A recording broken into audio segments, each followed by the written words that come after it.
Всем привет, дорогие друзья! Сегодня будем готовить густое яблочное повидло. Повидло можно подать к чаю или использовать в качестве начинки для самой разной выпечки – пирожков, пирогов, булочек.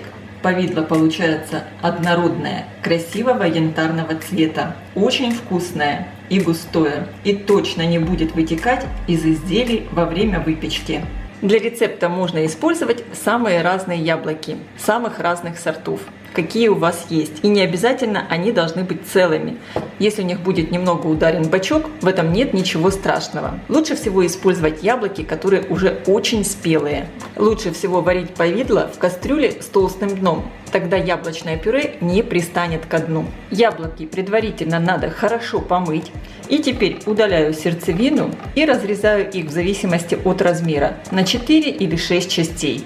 Кожицу с яблок не удаляем, так как именно в ней находится больше всего пектина. Подготовленные яблоки я взвесила. Здесь у меня получилось 2,5 килограмма. В зависимости от веса будем добавлять сахар. Ну и, конечно, будем ориентироваться на вкус яблок, насколько они кислые или сладкие. Обычно на 1 килограмм подготовленных яблок берут от 500 до 700 граммов сахара. Я поставила кастрюлю на плиту и наливаю немного воды. Миллилитров 80. Это чтобы на первом этапе яблоки не подгорели. Закрываю крышкой и тушу их до мягкости. Время тушения будет зависеть от того, какие у вас яблоки. На это может понадобиться примерно 30-40 минут. Периодически яблоки буду перемешивать.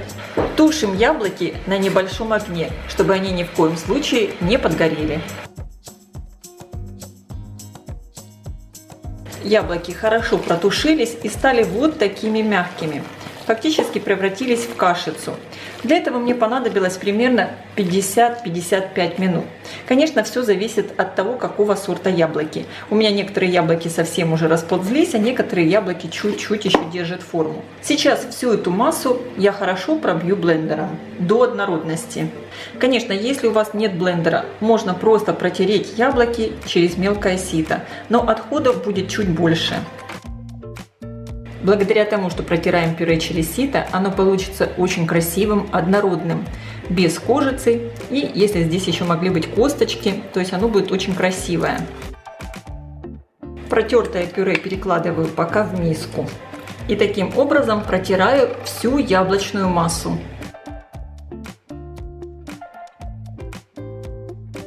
У меня получилось вот такое очень гладкое, однородное яблочное пюре. И совсем немного отходов. Выливаю яблочное пюре обратно в ту же кастрюлю. Всыпаю в 1,5 килограмма сахара. У меня яблоки сладкие, поэтому я беру именно такое количество сахара. Хорошо перемешиваю. Кастрюлю я поставила уже на плиту. И так как у меня сладкие яблоки, я добавлю буквально пол чайной ложки лимонной кислоты, чтобы не было такого приторно-сладкого вкуса. Хорошо перемешиваю. Сейчас на довольно большом огне я довожу все до кипения. Обязательно лопаткой счищайте все с краев кастрюли, и чтобы ничего не подгорало. Как только масса закипела, я уменьшаю нагрев, фактически до минимального. И при постоянном помешивании буду варить повидло примерно около часа, до загустения. Конечно, во многом это зависит от того, какой сорт яблок вы используете, даже в какой кастрюле вы готовите повидло. Я рекомендую готовить в широкой кастрюле с толстым дном. Так процесс приготовления будет проходить быстрее. И я размешиваю повидло вот такой деревянной лопаткой с длинной ручкой. Это тоже довольно важно, чтобы случайно на руку не попало повидло, так как оно, конечно, очень горячее. Это фактически такой сладкий сироп. Сейчас посмотрите, какое повидло еще жидкое. Оно вот так вот легко стекает с лопатки. Обязательно все время помешиваем, и лопаткой я прямо хорошо прохожусь по дну, чтобы ничего нигде не пристало. Иначе, если повидло подгорит, конечно, оно будет уже невкусным.